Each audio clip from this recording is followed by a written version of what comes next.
네, 여러분 반갑습니다. 오늘 또 개혁교회 예배 예전 29번째 시간입니다.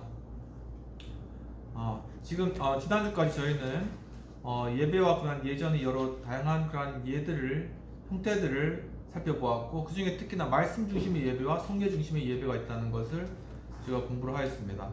그러면서 구체적으로는 예배의 순서에 관해서 지난주에 잠깐 다루었고, 이번 주에는 이제 이러한 예배의 순서를 성찬과 연결하여서 어떻게 예배를 진행할 것인가에 대한 그러한 내용으로 공부를 진행하도록 하겠습니다. 함께 주기도문으로 오늘 공부를 시작하도록 하겠습니다. 하늘에 계신 우리 아버지여, 이름이 거룩히 여김을 받으시오며 나라 임하옵시며 뜻이 하늘에서 이룬 것 같이 땅에서도 이루어지이다. 오늘날 우리에게 일용할 양식을 주옵시고, 우리가 우리에게 죄 지은 자를 사하여 준 것 같이 우리의 죄를 사하여 주옵시고, 우리를 시험에 들지 말게 하옵시고 다만 악에서 구하옵소서. 대개 나라와 권세 영광이 아버지께 영원히 있사옵나이다. 아멘. 잠깐 지난 시간에 마지막 부분에 했던 내용을 잠깐 돌아보고 오늘 공부를 계속 이어가도록 하겠습니다. 지난 시간 마지막 부분에는 예배와 예전의 모범에 관하여서 공부를 하였습니다.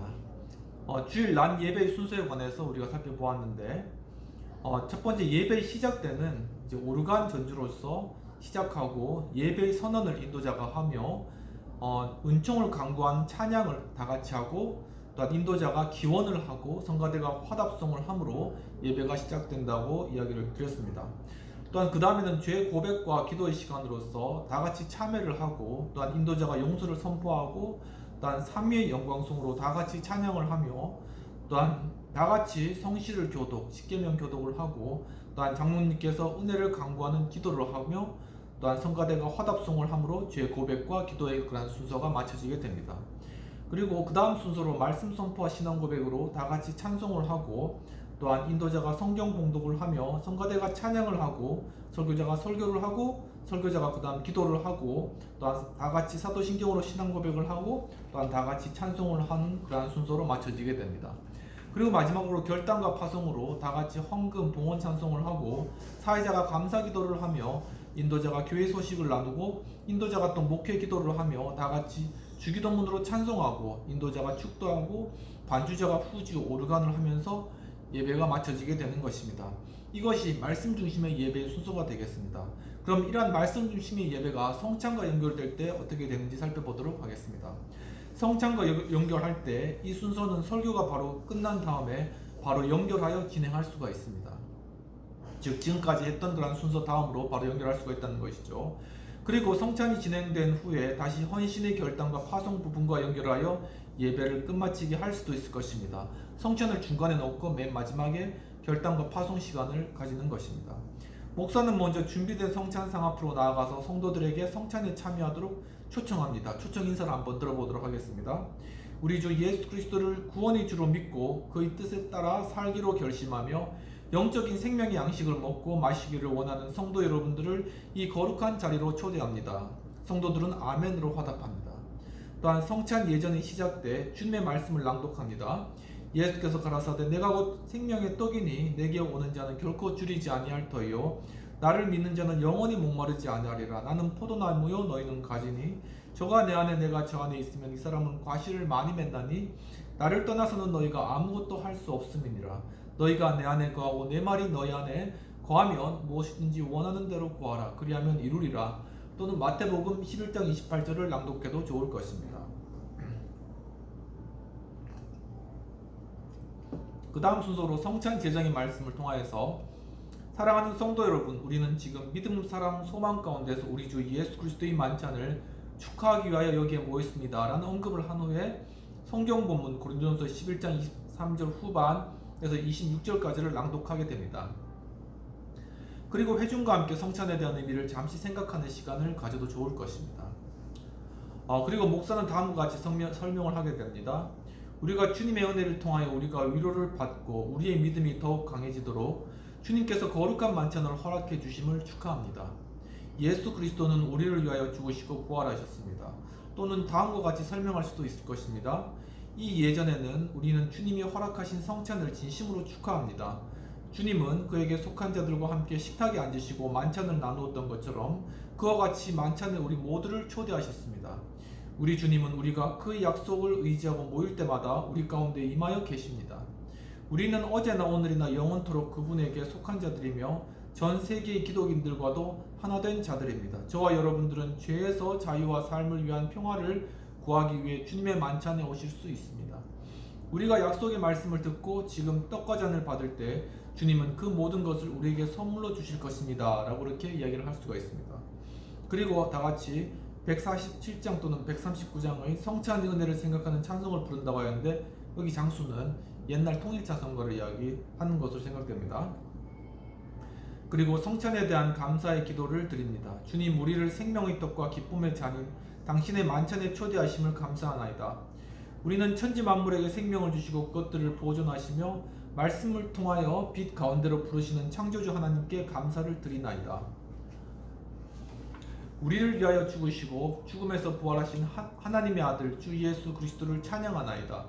주님은 우리 구원을 찾고 있으나 아직 발견하지 못한 자들과 이미 찾고 기뻐하는 우리 모두를 하나님의 보좌 앞에 세우실 것입니다. 아버지로부터 아들을 통하여 우리에게 보내어 주셨던 만물을 완전케 하시는 분이신 성령을 찬양합니다. 우리에게 나누어 주신 하나님의 성령의 호흡이 지금 우리에게 임하시며 우리를 생명으로 깨어나게 하소서. 아멘. 그리고 이제 분병 분잔하기 전에 주기도 문으로 기도합니다. 그러나 성찬시에 하지 않고 예배의 마지막에 할 수도 있습니다. 분변 그리고 분잔을 시행할 때는 이렇게 이야기를 합니다. 사랑하는 성도 여러분, 여기에 모든 것이 준비되었습니다. 이제 앞으로 나와 떡과 잔을 받으시기 바랍니다. 그리고 우리 주님이 얼마나 친절하신지 맛보시기를 바랍니다. 또한 분병하는 시간에는 우리가 나누어주는 떡은 주님과 하나가 되는 그리스도의 몸과의 교제입니다. 그리고 또 나누어주면서는 우리 주님은 떡을 취하여 먹으라고 말씀하시면서 이것은 너희를 위하여 찢는 내 몸이라고 하셨습니다. 그리고 나를 기억하라고 하셨습니다. 그리고 잔을 취하는 동안에는 우리가 축복하는 이 복된 이 잔은 그리스도의 피 안에서 하나가 되는 교제입니다 라고 이야기를 합니다. 그리고 분잔하는 동안에 잔을 받아 마시라 하고, 이 잔은 너희와 많은 사람들의 죄 용서를 위하여 흘린 나의 피 안에서 나누는 새 언약이다 라고 우리 주 예수 그리스도는 말씀하십니다. 그리고 이제 주님의 평화와 함께 세상으로 나아가시기를 바랍니다. 그렇게 이야기를 해준다는 것이죠. 그리고 그 다음 단계로는 감사의 말씀을 하게 됩니다. 시편 106편 3절 말씀을 낭독하게 되는데, 또는 시편 103편 1에서 4절 말씀, 그리고 8절 10에서 13절, 그리고 145편 21절 말씀을 낭독하여 기도를 대신할 수도 있습니다. 예배 앞부분의 봉헌 순서로 돌아와서 다시 시작합니다. 앞에 이제 별표 순서의 진행에는 회중은 모두 일어나서 진행하는 거예요. 여기 교재에는 이제 별표로 이렇게 순서가 되어 있는데, 그때는 일어나서 진행하는 것을 그렇게 구분할 수가 있습니다. 또 교회 소식의 순서는 축도 이후에 진행하는 것도 바람직합니다. 다시 성도들의 자리에 앉게 하고 자세히 교회 소식을 진행합니다. 이때 성도 간에 서로 인사하는 일과 처음 교회에 나온 새 신자를 소개하는 일이 진행되면 좋을 것입니다. 즉, 예배 순서 가운데 어떤 소식을 나눈다거나 그런 것들은 하지 않고, 예배가 다 끝나고 난 뒤에, 축도가 끝나고 난 뒤에 서로 교회 소식을 나누는 그런 식으로 하는 것이 바람직하다라는 그런 내용입니다. 그리고 두 번째로 예배와 예전 인도자들의 역할을 살펴보도록 하겠습니다. 목사는 예배와 예전을 만들고 준비된 순서에 따라 그 예배와 예전이 실행되도록 진행하는 책임자입니다. 그렇다면 예배와 예전 인도에 있어서 목사는 어떤 자격으로 나아가 진행하게 되는가요? 그것은 교회의 목회 사역을 책임진 담임 목회자로서 당연히 예배 관리 및 예배 운영의 책임을 가집니다. 즉, 그는 예배와 예전을 진행시켜야 하며 또한 인도해야 할 책임이 있는 것입니다. 그런데 여기서 질문되는 것은 예배와 예전 인도자의 역할에 있어서 신학적인 의미에 관한 것은 무엇이냐 하는 것입니다. 목사는 예배와 예전에서 어떤 자격의 기능적 역할을 하게 되는 것인가 라는 질문인 것이죠. 이러한 물음의 대답은 그리스도를 대신하는 세 가지 예전 수행의 기능적인 역할, 즉 왕과 제사장과 선지자와의 관계를 가진다고 봅니다. 물론 목사가 제사장이며 선지자이며 왕적인 신분을 가진 자인지 그 신분상에 대한 신학적 대답은 여전히 질문사항 가운데 있습니다. 예를 들면 예배와 예전 전체를 관리하고 인도하는 면에서 다스림의 기능이며 죄 용서와 복을 비는 일에서는 제사장적인 역할이 기대됩니다. 또한 하나님의 말씀을 선포하는 면에서는 예언자적인 역할이 요구되는 것입니다. 그렇다고 해서 목사의 신분을 구약의 제사장과 동일시할 수는 없습니다. 엄밀히 말하면 개신교는 만인 제사장의 그러한 원리를 전제합니다. 목사와 평신도는 그리스도를 통하여 당당히 하나님께 나아가 예배하며 기도할 수 있는 제사장들입니다. 그렇죠? 그 때문에 예배와 예전 인도자도 평신도와 함께 하나님께 예배를 드리는 자이면서 동시에 예배와 예전을 인도하는 자로 있는 것입니다. 그런 뜻에서 목사는 교회의 양무리를 돌아보는 목양자로서 사명을 성령과 성도들로부터 위임받은 그러한 자들인 것입니다. 그러므로 목사는 겸손히 그리고 진지하게 예전의 직무 수행에 있어서 보유된 책임을 수행하는 것은 마땅한 일이라고 할 수 있겠습니다. 관련되는 구절은 마태복음 16장 17에서 19절까지 말씀이 되겠습니다. 그럼 세 번째로 예배와 예전 진행의 요령과 순서의 그런 각각의 의미에 대해서 한번 살펴보도록 하겠습니다. 첫 번째, 예배의 준비. 먼저 예배는 개인적으로나 교회적으로 준비하는 일에서 시작됩니다. 주일 예배 인도자와 참여자는 정한 예배 장소와 시간에 참석하여 기다려야 할 것입니다. 대개 예배 10분 전에 참석하여 하나님께 경배하며 마음을 드릴 준비를 해야 합니다. 그리고 지금 경배하려는 그분이 어떤 분이신 것을 생각하며 교제의 시간을 기다리는 것이 좋습니다. 천지를 지으신 창조주 하나님, 만물의 주인이신 하나님, 그는 거룩하신 분으로 지금 영광과 감사와 찬양을 받으실 하나님임을 생각하면서 기다리면 좋을 것입니다. 또한 자신은 거룩하신 하나님께 나오기에 합당하지 않으며 정결하지 못하며 부족하며 실수한 모순을 가진 자임을 자각하는 마음으로 기도하면서 기다리는 것도 중요합니다. 그리고 하나님 앞에서 잘못을 뉘우치며 조용히 마음을 가다듬고 묵상하는 것이 좋습니다. 이와 같이 죄를 자백한다거나 주님께서 만나주실 그러한 시간을 기대한다거나 그렇게 조용히 침묵하면서 이러한 시간을 가지는 것이 좋다라는 것입니다. 현대 대부분의 교회들은 예배 시작 전에 모인 회중들과 함께 준비 찬송을 부르기도 하는데 그날 예배를 인도할 목사는 예배와 함께 봉사할 자들, 즉 대표기도, 성가대 헌금위원 등과 함께 예배 정한 시간 5분 전에 등단하여서 온 성도들과 함께 예배를 준비하는 것도 바람직하다고 할 것입니다. 그렇게 할 때 일반 회중이 예배 전에 나와서 예배의 시작을 기다리며 준비하게 될 것입니다. 대체로 예배 시작 전 모인 성도들과 함께 찬송을 부르며 준비하는 것도 바람직합니다.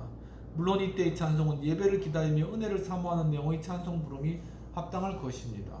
처음부터 너무 높은 음으로 힘들게 부르는 찬송은 가능한 한 피할 것이 좋습니다.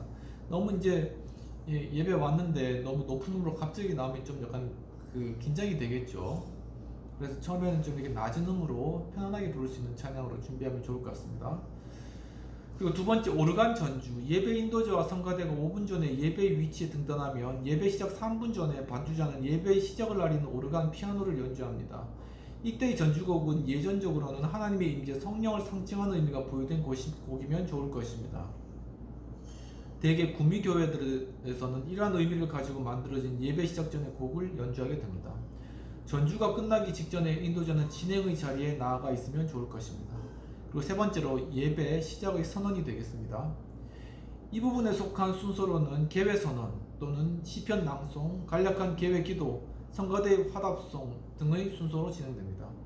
어쨌든 예배가 시작됨을 표현하고 온 회중은 이제 시작된 예배에 새로운 마음으로 임해야 하며 하나님과의 교통의 시간을 느껴야 할 것입니다. 지금 한국교회는 대체로 예배의 시작은 묵도함으로 예배를 시작하겠습니다 라는 말을 하고 강대상 위에 놓여있는 종을 치면서 시작을 알리기도 하는데 그러한 방식도 무방하다고